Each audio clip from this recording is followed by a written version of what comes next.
I'm sorry. I was scrolling, and you know how you can get lost? Well, I got lost. Hang on here. Let me just brighten this up a little bit. Hey, how you doing? God. Okay. I was scrolling. I just hit something by Bertrand Russell. When asked how fascism begins, Bertrand Russell once said, "First they fascinate the fools, then they muzzle the intelligent." Yeah, I think playing out that way.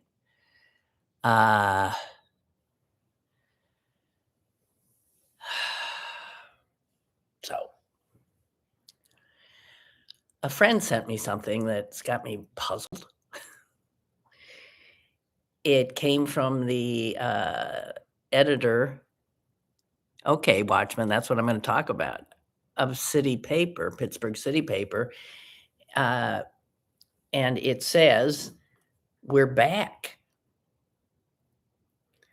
Is news to me. So I don't have a clue. I'll tell you what it says. Pittsburgh City Paper is back. Ali Tracta, who was the editor, has posted this. And there's Kevin's name, my Kevin, my producer. So I don't know. Maybe they got the paper back up. It was announced. Yeah. It says, "Thrilled to announce the Pittsburgh City Paper is coming back." So it's not back. It's coming back. We're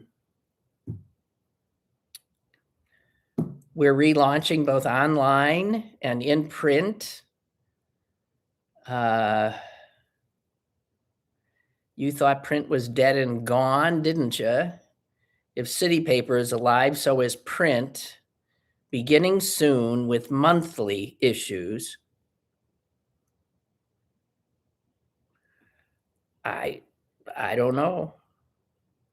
I think what it will be, it looks here like they're going to ask people to pay. That's what it looks like. Are you with us? Start here. We need your support. Become a member. Okay. I mean, all right. Just saying. I don't know anything about it. Back as a nonprofit. Believe me, it's always been a nonprofit. I don't know that it ever made any money. I'm just joking, but I don't know. And I don't know what that means for me. I've been enjoying this, but we'll see. I guess we'll see. Okay. Boy, gotta roll with the punches.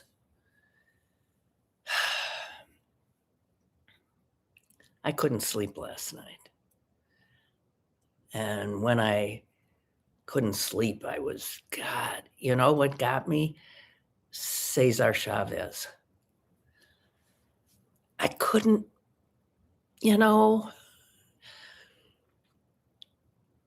you don't have a lot of, people that you think are, heroes. And I've always said people are so complicated. Life is complex. This idea that some people are just wondrous, perfect beings and others are pure evil is next to never true. I said next to never because I can think of a few evil ones. But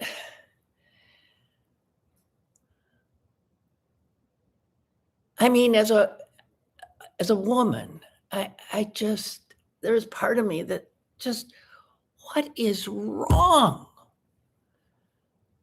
with men's inability? And I can tell you that as a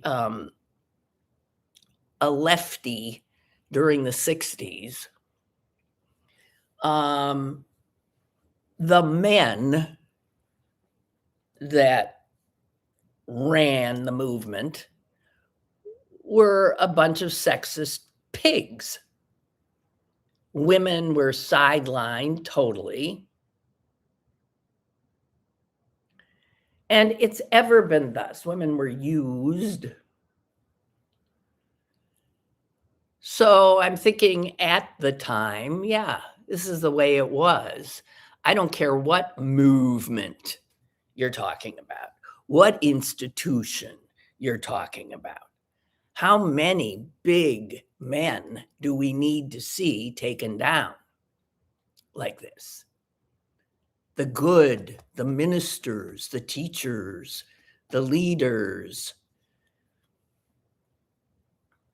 It comes with their power. It came with their power. It does less so now.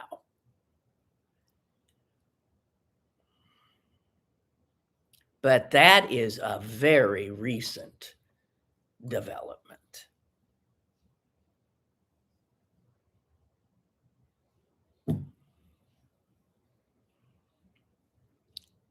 And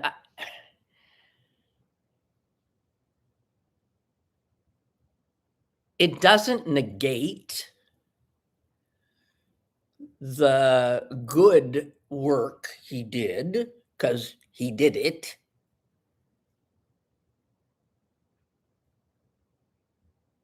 But it negates his stature as some kind of heroic person worthy of, days, holidays named after him and all that kind of stuff. And it corrects the record. Reality is usually unwelcome. It just is. The New York Times reporter who was the piece, if you read it, is really searing. The main reporter is a guy named Manny Fernandez. And for him, this was a searing job because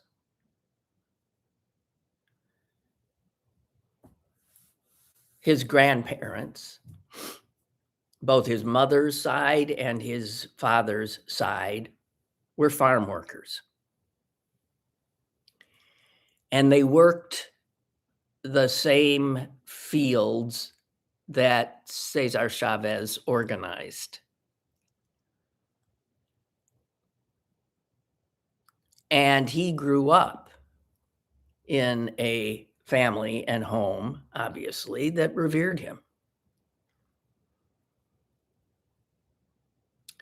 But he is quoted as saying, "It did not distract me from doing the work.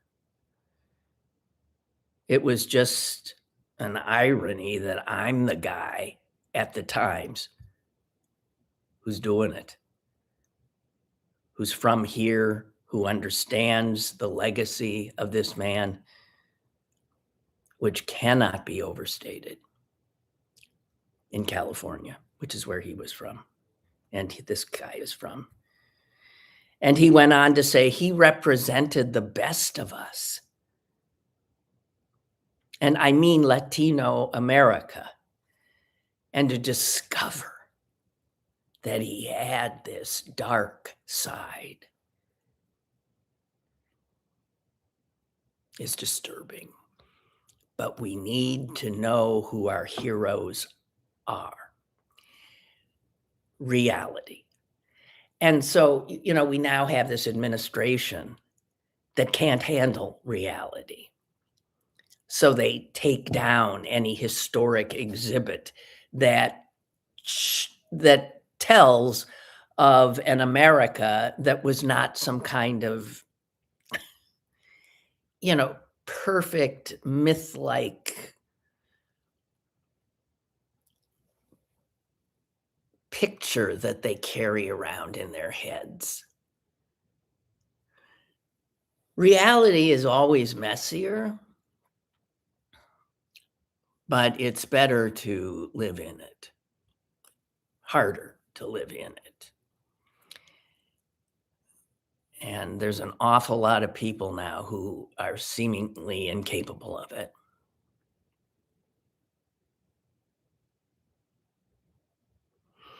The heartbreaking thing is the woman who was by his side throughout did every bit as much work as he on the political side, in every way. It's Dolores Huerta. She bore 2 children by him, concealed both pregnancies. She was raped by him, and yet she stood by him. Because that's what women did. And that's what women often still do. But she's 96 years old.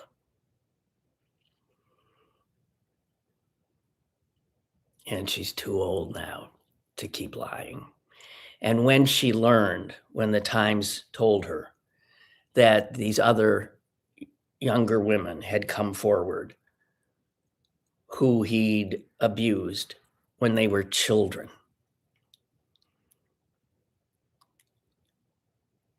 she literally let out a howl.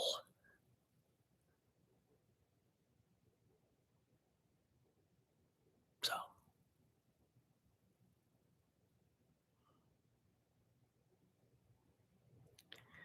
I can't even begin to imagine the things we don't know.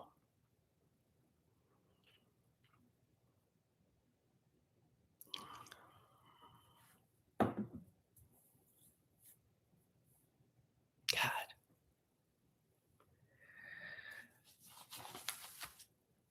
Pedophiles. What? Laura is saying there are probably more women carrying around secrets than one can imagine. I've told mine. And I think more and more women are. I told you of how I was once driving to Chicago recently, and I was listening to a book on tape by Cicely Tyson. She had written an autobiography. And I literally almost drove off the road because she started telling in her book about being sexually assaulted by a man who had sexually assaulted me in the same exact way. And I've, told the story. In many ways, it's a good story. It's an interesting story. It informed how my life, when there was a fork in the road, I took it.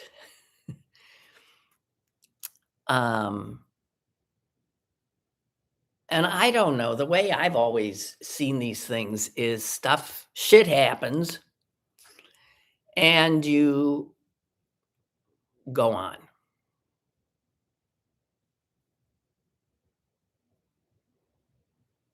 But the number of men in power I'm actually thinking I've got some secrets I've never told. Jesus. The number of men in power who have harassed and or assaulted women under them is just astronomical. And any woman my age coming into the professional world, into jobs that women had been kept from, into totally male territory, any women breaking through those barriers, oh man. I mean, and as I've often reminded people, when Cesar Chavez was doing this stuff, when the stuff that the man did that to Cicely Tyson and did it to me and a million others, there wasn't even a word for it. It wasn't a crime. It was men being men.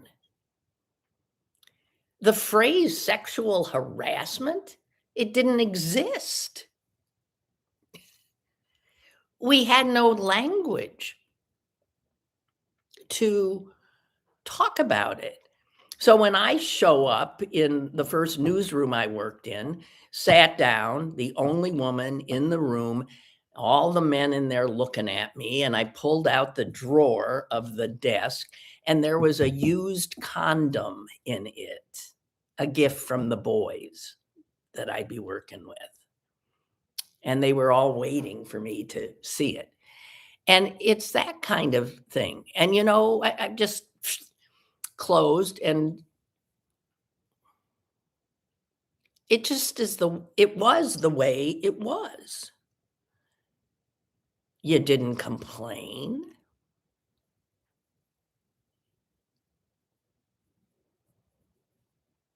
I've always explained that the reason I swear so much, I'm sure I've told you this, is really because of that newsroom, because one of the ways I decided to let the guys know look, I'm one of you, okay? Just think of me as one of you, is I became like them. I spoke like them, carried myself like them. It's when I started swearing all the time. Chain smoking. Yeah.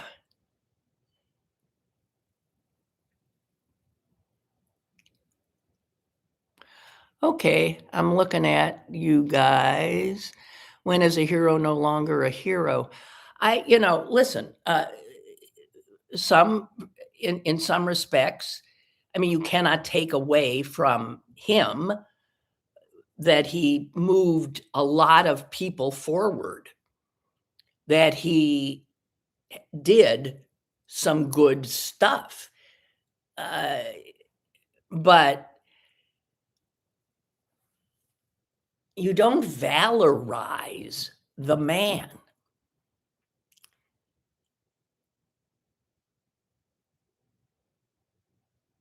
You acknowledge the good he did. You acknowledge the bad he did. And you learn to live without heroes. I mean, if you're looking for the heroes, it's often a group, right? It was the movement itself, and it's the woman who bore two of his children. And he was part of that, very much a part of it. He had a great deal of charisma. I don't know. Things are complicated.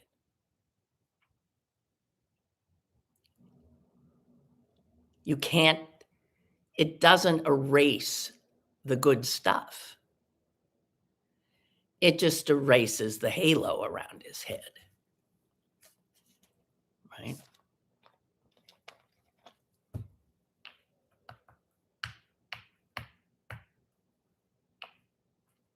Laura's saying, I think it was presumed we didn't tell when we were younger because our mothers never talked about anything sexual. No one in my circle talked about anything sexual.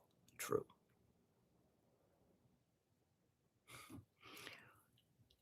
We were just left to, yeah.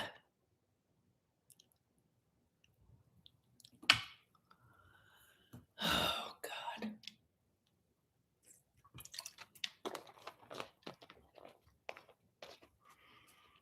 Anyway. So I ended up thinking about my life when I couldn't sleep last night and about exactly those kinds of things, about how events and often powerful men that you interact with propel you in a certain direction. The guy that Cicely Tyson and I had in common was a renowned acting teacher, had his own studio. She had gone to his studio.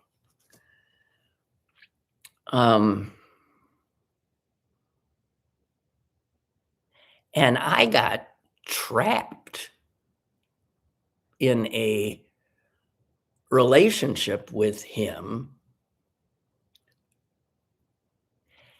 You know,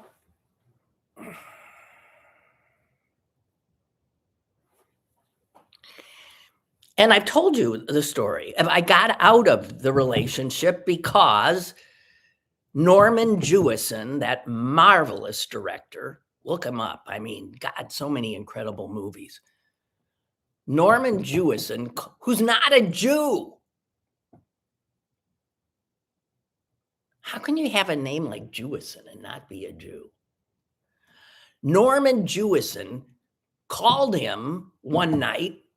I was there, and told him, I've got a film I want you in. And this guy had been blacklisted in the 50s. The great career he would have had never happened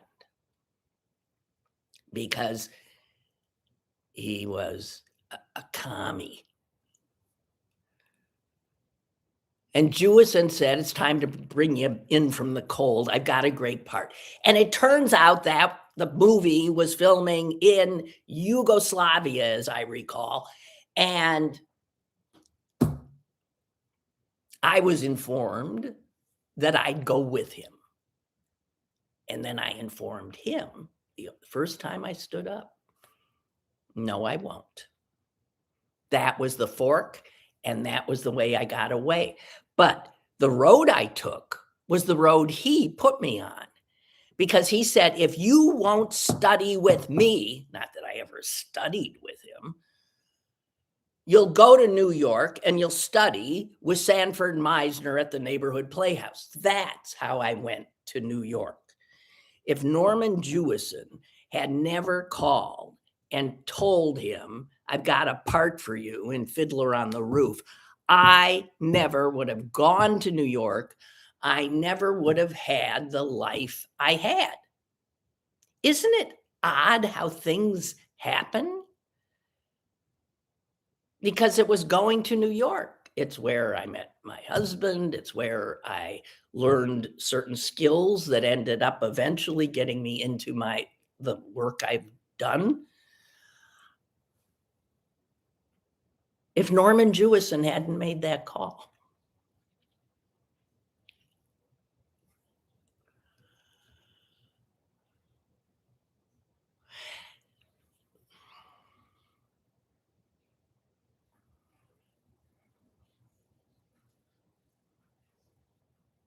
So the other thing I couldn't stop thinking about was Netanyahu.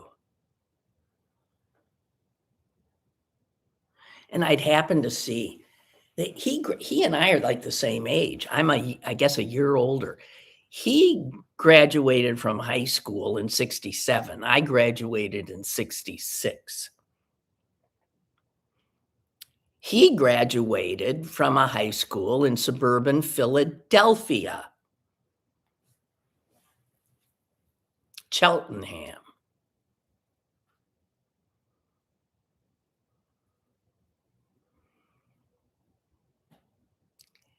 And then I was thinking, so he and I, high school the same time in the US.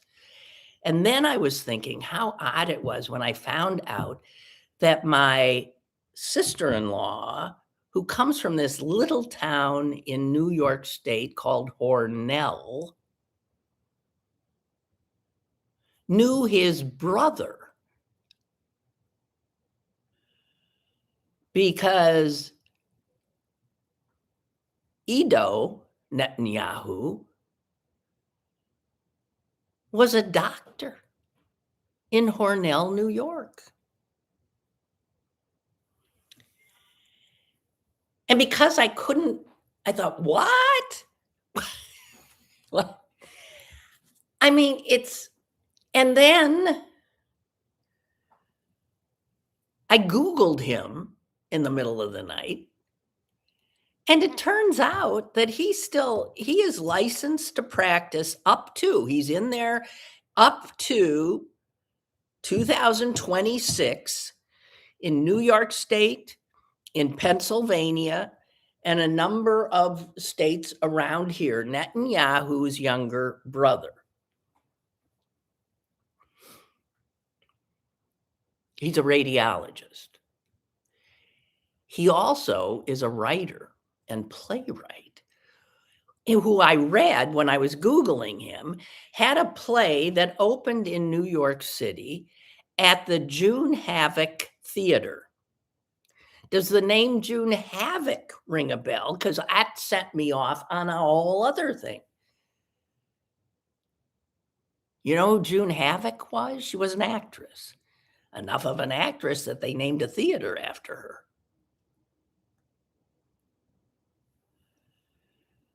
She had a sister who's more famous, Gypsy Rose Lee, the stripper. So June Havoc, if you ever saw Gypsy, June Havoc is Baby June. She was the star of the show. And she went on to be an actress. And here's where, again, things interweave. I did as I was told and went off to New York City to study with Sanford Meisner at the neighborhood playhouse. I had no place to live when I got there. My sister Susan was at the time dating an actor. Well, he wasn't an actor yet. A kid named Sam McMurray, who later became an actor. But his mother was an actress. In fact, one of the founding members of the Actors Studio. And Susan's boyfriend, Sam McMurray, called his mom, and she said, well, she can stay with me till she finds a place, but right now, June Havoc is sleeping in that bedroom. That's where my head was last night.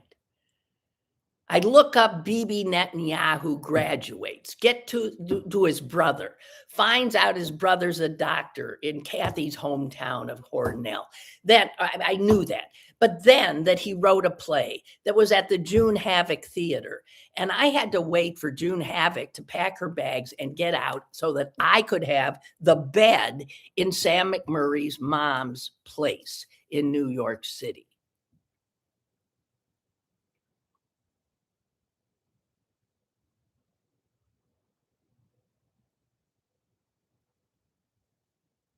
And none of that would have happened if Norman Jewison hadn't called.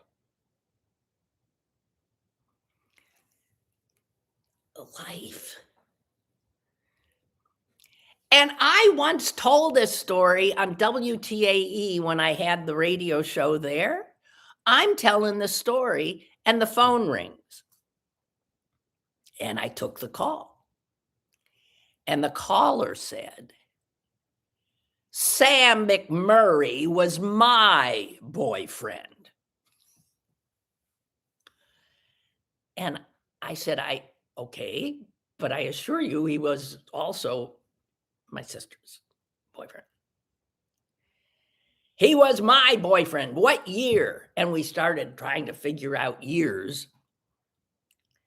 The woman who was calling was Chilly Billy Cardill's daughter, Lori, an actress. All these people were actors.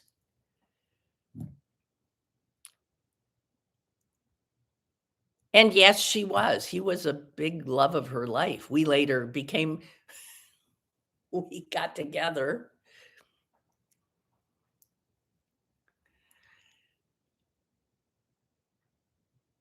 If you ever saw the movie Raising Arizona, great movie, weird movie. Nicolas Cage, John Goodman, Frances McDormand, Holly Hunter. Wow, what a cast. And then down a little bit in the cast is an actor named Sam McMurray. He's in that as well. I was just couldn't sleep and thinking of life and how you get intertwined.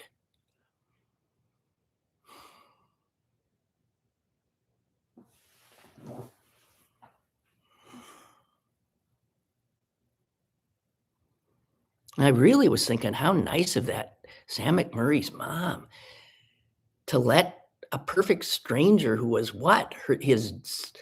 Her son's girlfriend's sister. I only stayed I think a week and had found a place.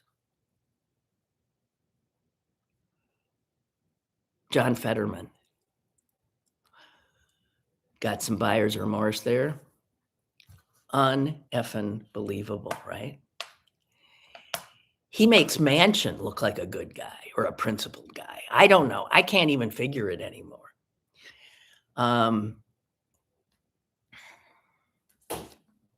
It's unbelievable.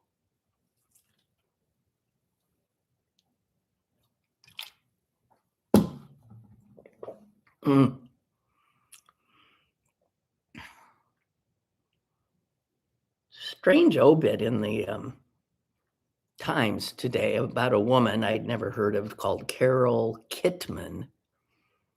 She was a photographer.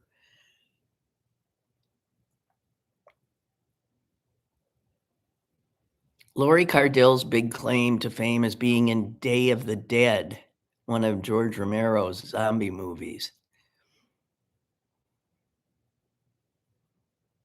Yeah. And her daughter, Katie, is also an actress and one of my 3 Kates. I don't even remember how that happened, but I ended up at a certain point when I was on TAE radio making the acquaintance of 3 girls. They were all girls in school named Kate. They all had the same name. And I got to know because she got in trouble for listening to my show in class. And the other was Lori's daughter, Kate Cardill. And the other was the daughter of someone else who listened to the show. Good friend of Clarence's. And those 3 Kates came on the show one day. And I mean, what a fascinating group of 3 girls who didn't know each other, but they were my 3 Kates. And they're all, God, they're old now. They got it. Well, they're in their 30s, right? They're yeah, I think. Yeah, Lori was in soap operas. Yeah, and her dad, Chili Billy, I was so lucky to have had my path cross his a number of times. What a nice man. What a what a good guy. Yeah.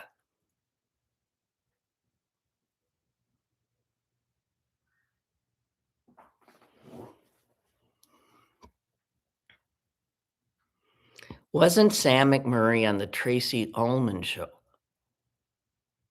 Oh, I think he was.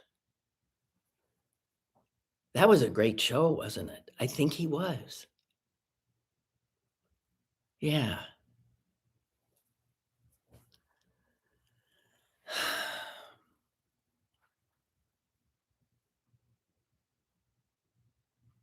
I read an article that said birds in different places in the world are taking cigarette butts and putting them in their nests. Different species of birds all starting to do this same thing.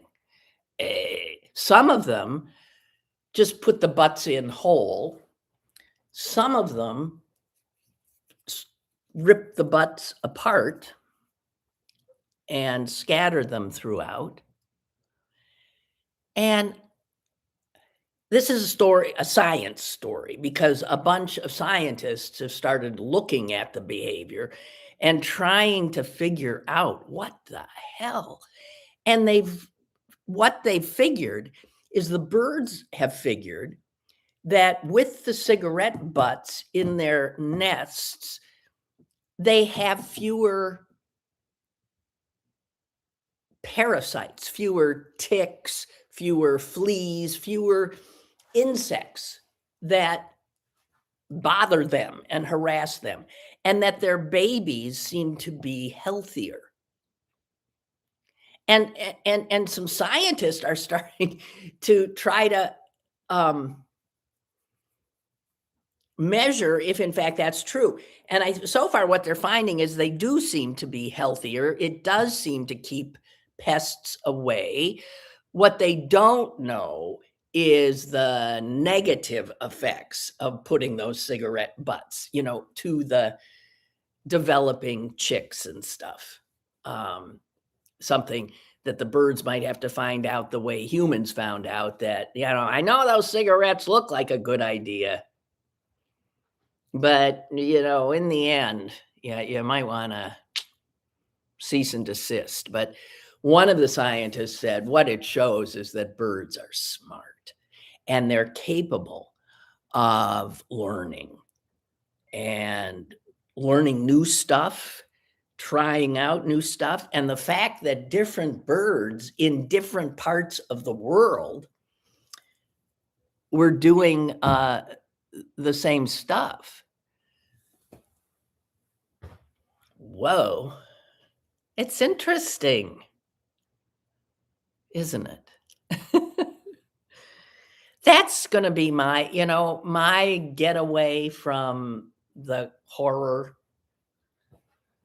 of the news is going to increasingly be my fascination with the natural world, in as much as it's still there. We're destroying that as well. But it's just,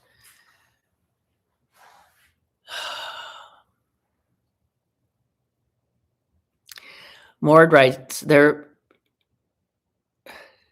was an active Pittsburgh horror group I was part of, and we used to hear from the Cardill women regularly. Haven't in a while.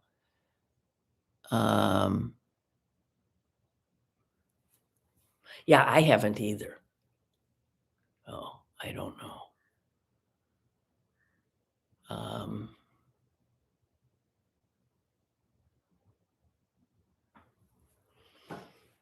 I don't know.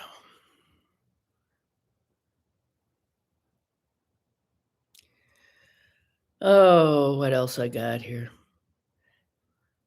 Nothing but trouble. Really, nothing but trouble. I'd rather talk about my, I'll tell you secrets. No, I better not.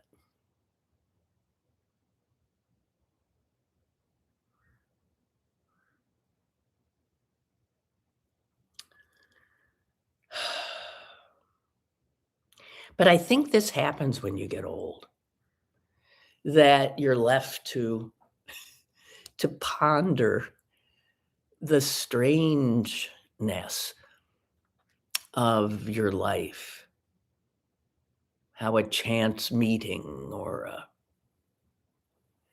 if it hadn't happened. But it's true in of the most mundane thing as well, right? That's why I often wonder when people say, "Oh, if I'd only," there's no way of knowing what your life would have been if you'd only done that instead of this, because you don't know all the other. I mean, there's never any way. I've never understood like why you'd regret not having done something because you're just making assumptions about what that thing you think you should have done would have, well, you don't know.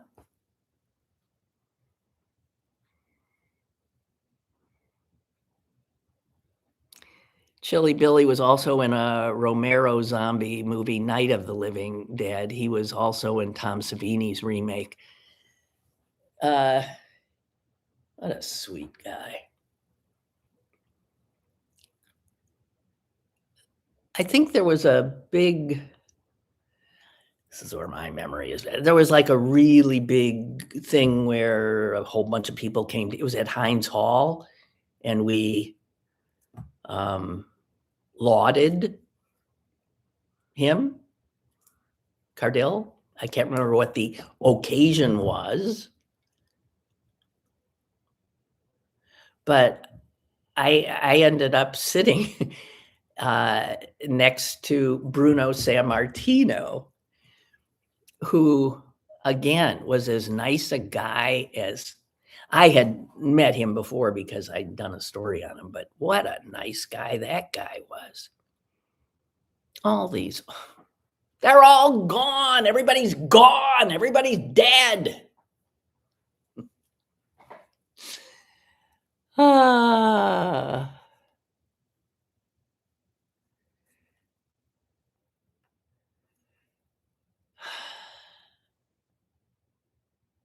yeah. Okay. Um,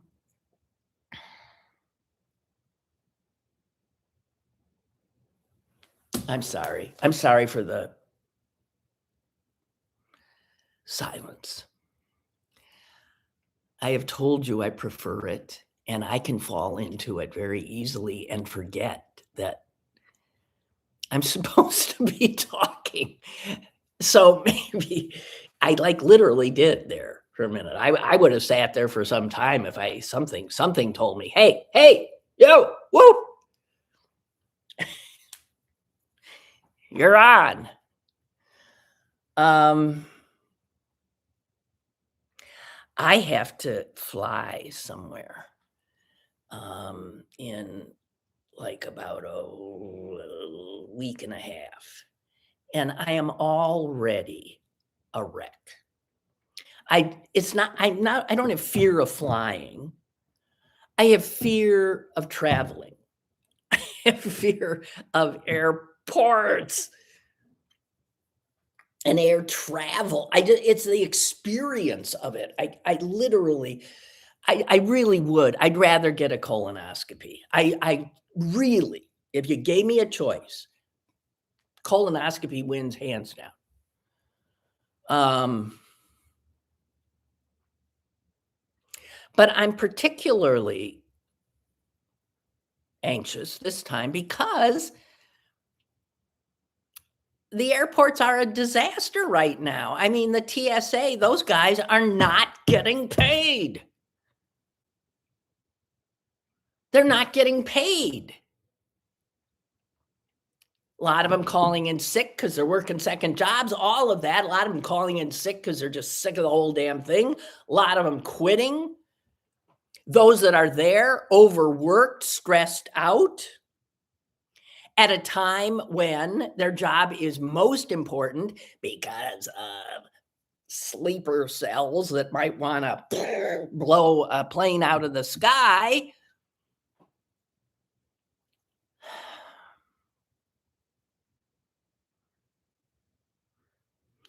We're really like living in a third world country.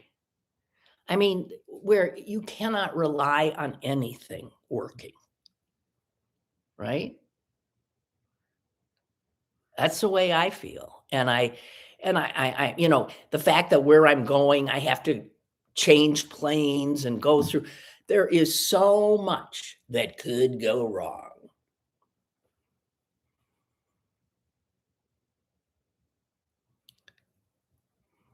So anyway, that is all to say that after next week, I might not be here much the week after, because that's Passover week. I'm traveling to my nephew's for Passover. I'm going to Portland, Maine, which is a lovely place. Been there once. Lovely place. Ice is very active there at the moment. Yeah.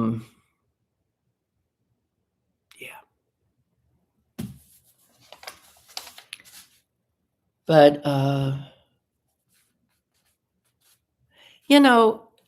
never mind. I don't want to. I had my first taste of the new airport and I wasn't. Oh, I haven't. I haven't been to the new airport. That adds another element of anxiety. I won't know exactly where I'm going. And they say be there 3 hours before your flight. My flight is like at 6:30 in the morning. Oh, come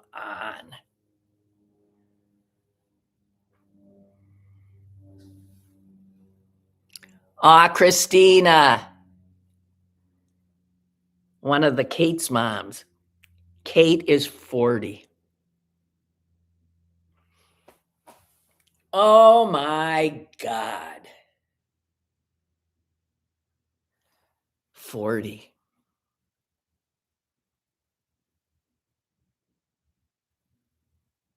Incredible. Incredible. I was in the baggage area pickup. Oh my God, nightmare. All this extra walking. I'm 80. It was so simple before. Oh, jeez.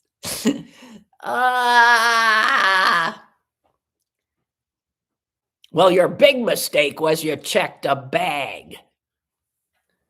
I don't care if you're going somewhere for 10 days. Take one change of clothes and carry it on your back. Third world country.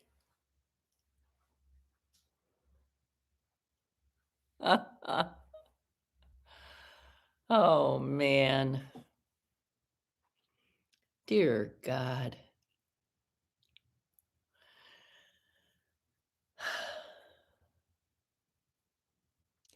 Shall I share with you this stuff that I just have lying here just so I can throw it away and not have it bothering me? The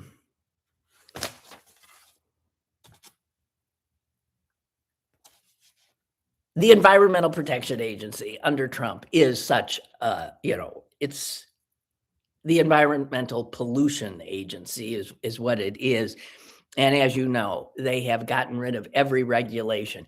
If something is being spewed into the air or the water that can kill you or your kids, bring it on. That's the Trump administration. Bring it on. We got to have the rich people make more money. And if they have to befoul everybody's nest to do it, bring it on. So, turns out that the EPA has something called the Clean Air Scientific Advisory Committee. And it is mandated that there be a doctor, a physical, human physical doctor, because so much of what has to be determined is, will that be safe for the health of the American people? So you need a doctor. The doctors that have been in this position in the past have been cardiologists, pulmonologists, others who were concerned about air pollution, lung diseases, cancer, other ailments, because that it's the job. Who did Trump just appoint? An eye doctor. An eye doctor who has never published a peer-reviewed paper dealing with anything even remotely having to do with air pollution. He has, however, written tons of screeds that have been published in conservative publications, many of them praising Donald Trump and his amazing leadership.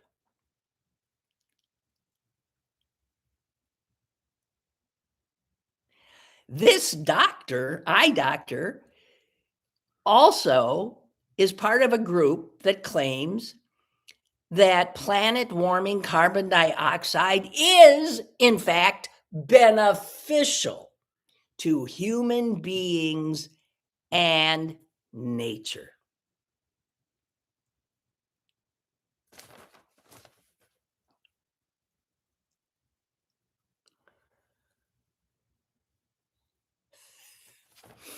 Okay, so the doctor is just one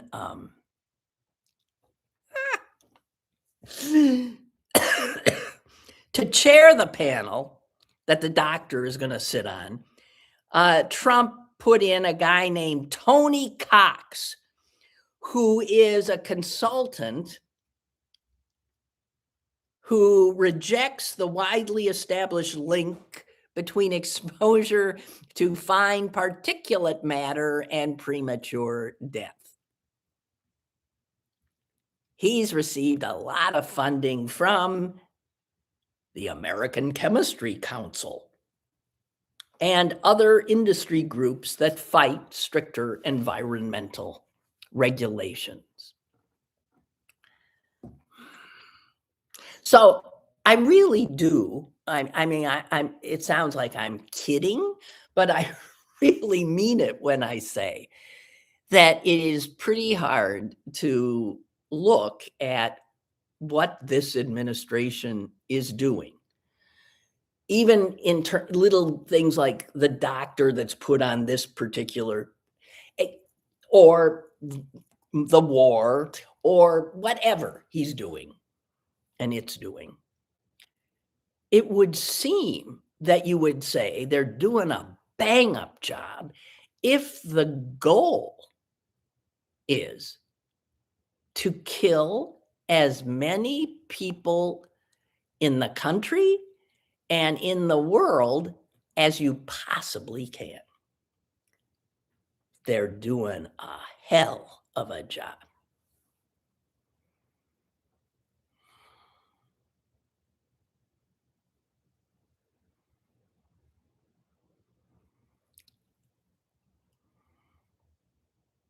You guys having a lot of fun over on chat. Wish I could take part. Oh. Okay. I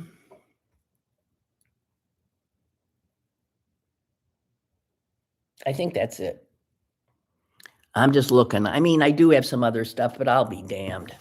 It's too depressing. The Trump administration is really going gangbusters trying to deport that 5-year-old little boy in the hat, Liam. There's an article where they're after him and his family.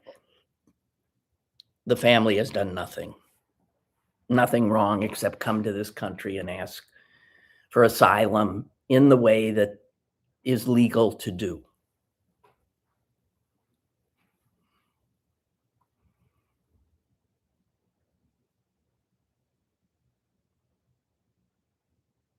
If they don't kill you, they try to hurt you as much as they possibly can. So I didn't tell you about Carol Kitman. The photographer, Obit. She's dead. She was 96, and she got famous because she took pictures. But one day she was walking in Brighton Beach area of Brooklyn, and she saw these adorable 2 little boys, little teeny twins in like sailor suits. And she said, oh, and took a picture and then started talking to their grandmother. And it turns out they were immigrants from Ukraine and their mom had died and the grandmother was caring for them. And they struck up, and she decided she was going to keep taking pictures of these 2 little boys throughout their lives. And she did. And those 2 little boys are Alexander and Eugene Vindman. And one of them, Eugene, is now a member of Congress from Virginia, and his brother Alexander is running for the Senate in Florida. Lots of luck. Both are Democrats. And their testimony resulted in the first impeachment of Donald J. Trump. Those 2 little boys in the sailor suits.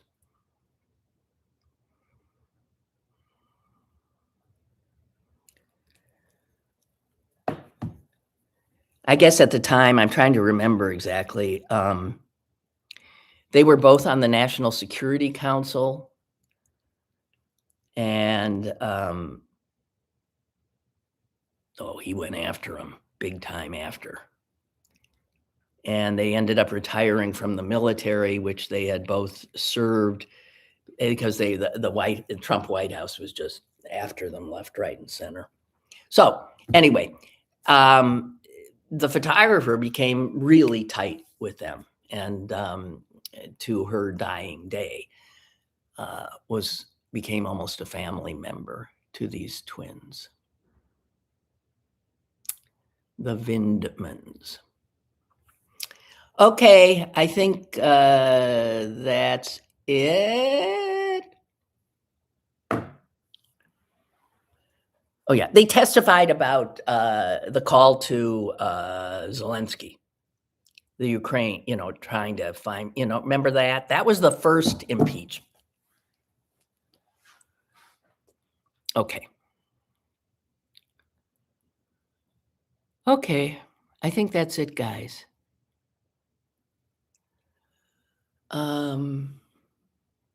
So I'll see you. Oh God, I always hate this on Thursdays. I'll see you on Monday. And I always say, God God knows what's going to happen in between now and then. Oh Lord. And it's always something, it's usually it happens in the next hour, something. I'm just warning you. Might not be here. Somebody might drop a friggin' nuclear bomb on something. Anyway, nice talking to you. Thanks for letting me ramble. And let's look to see whether or not City Paper comes back. That's a piece of good news, I think. Yeah. All right. Enjoy. Enjoy. Definitely enjoy. Thank you, guys.